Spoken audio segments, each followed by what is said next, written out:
नवी मुंबईमध्ये काही दिवसांपूर्वी एका महिलेवर मंदिरातील 3 पुजाऱ्यांनी सामूहिक बलात्कार करत तिची दगडाने ठेचून हत्या केली होती।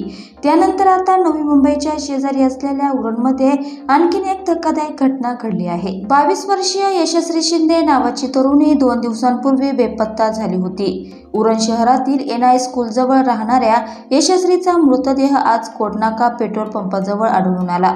पोलिसांनी मृतदेह ताब्यात घेतला तेव्हा तिच्या शरीराची विटंबना केल्याचे लक्षात आले। चेहरा, शरीर आणि गुप्तांगावर जखमा आढळून आल्या।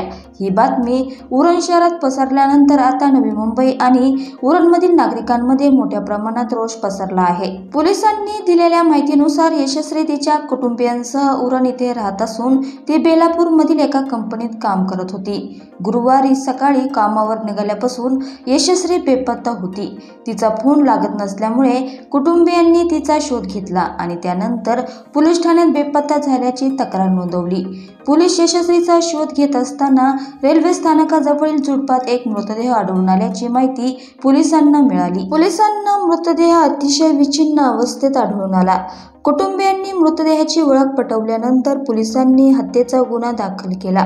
यानंतर माध्यमांशी बोलत असताना यशस्वी शिंदेच्या वडिलांनी दाऊद शेख नामक इसमावर हत्या केल्याचा आरोप केला। एकतर्फी प्रेमातून हत्या झाली असावी असा पोलिसांनाही संशय आहे।